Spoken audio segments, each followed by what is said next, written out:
come at me with a pop gun. I use this gun because God told me to. Reno went down hard.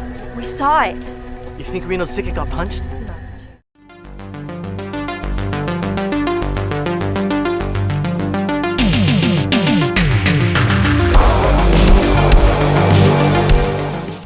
We are talking The Demonic Dead, written and directed by Rick Vargas, who also has a small role in the movie.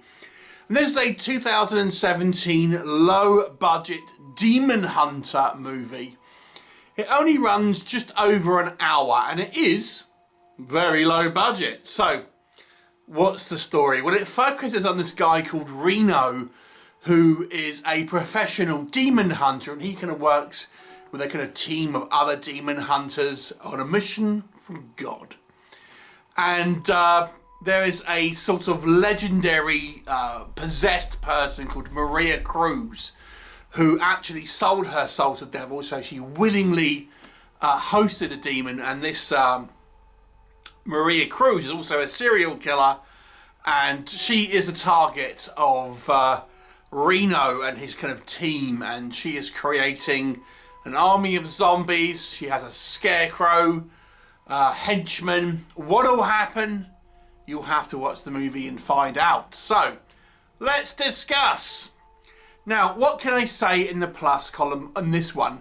It's certainly got a lot going on. So we've got possessions, we've got serial killers, we've got zombies, we've got afterlife experiences, we've got killer scarecrows, demon hunters, flashbacks. It's all there. So a very packed movie with a lot kind of going on. And, you know, I think the filmmakers here, Rick Vargas and his team, obviously wanted to cram a lot of mythology, story points into this kind of one movie. Now, this movie, I would say, is also somewhat of a faith-based movie, because we talk about how Jesus loves you and stuff quite a lot and all that sort of thing. But we've also got a few boobs in it, so it was quite the dichotomy. So yeah, it's if you're a believer and you like horror films, then this may be one for you. I think some of the kind of the low budget sort of attempt here for guerrilla filmmaking is quite admirable, I have to say. Like I said, the ambition here is quite impressive. I kind of liked our scarecrow guy. He looks kind of quite cool. There are some kind of like sequences where we have a couple of, you know, women that are possessed and stuff, where there's a reasonable kind of makeup job, stuff like this. I think the character of this Reno is very much your kind of good guy alpha male type, probably quite a good role model in some respects, I suppose, and you know, he certainly has that sort of leading man edge to it, I would say. But there's also some fun supporting characters as well. And it is a short time, so it's only just over an hour, as I say. So, you know, it's a punchy film in regards to its runtime. It doesn't outstay its welcome. So, that is what I can say that worked in this movie, at least for me. What can I say that does not work? So this is a low budget movie, so there are going to be restrictions in place because of this. Now I have to preface this by saying it is a very low budget movie. In actual fact, it kind of looks like a group of friends going out in the woods filming stuff. It has that level of kind of production on it. Let's go into a little bit more detail. There are some amateurish technical elements here. There's a couple of like dodgy edits where the edit still has someone kind of their lips moving, so they clearly muted the kind of the audio, but there's still dialogue that's going on, and then it cuts and things like that.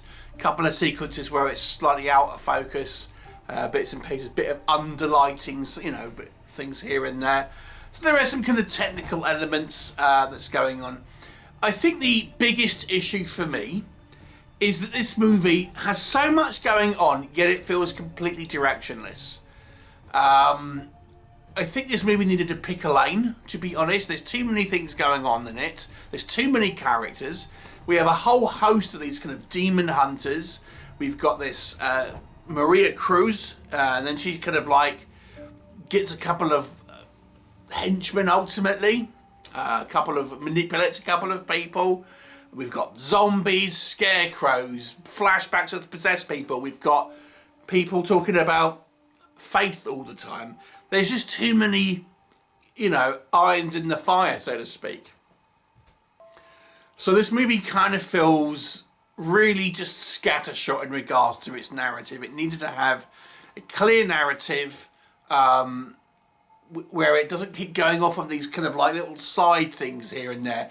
Cut down the amount of characters. I mean, it's only a short movie, you know, so it really doesn't have the bandwidth to kind of have all this.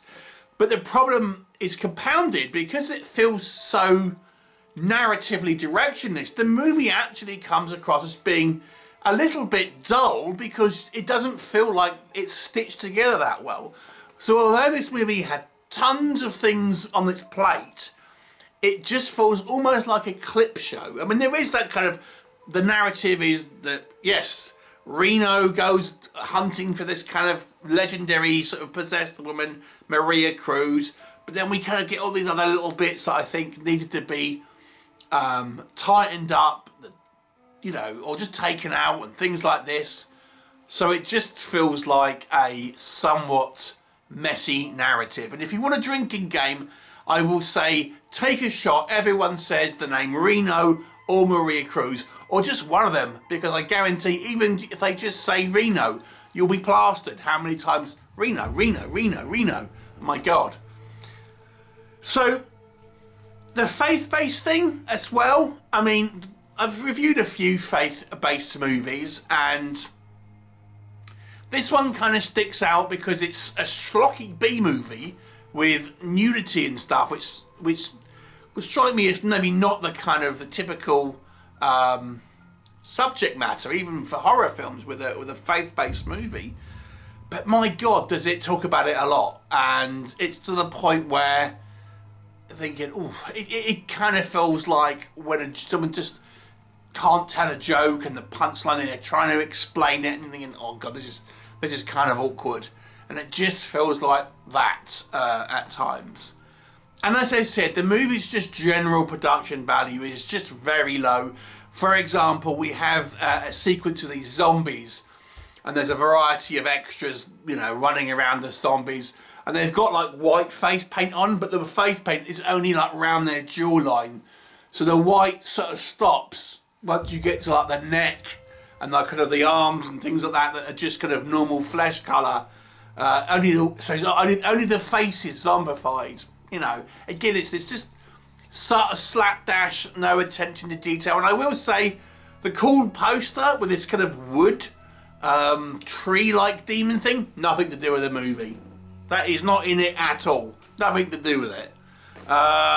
So this movie was a mess, really. I mean, it has ambition, and if you like just complete trashy films, then you may like it. I'm going to give it a 3 out of 10. It really wasn't all of that entertaining. So 3 out of 10 for me. Have you seen this movie? What were your thoughts? Please do let me know, and I shall look forward to seeing you next time.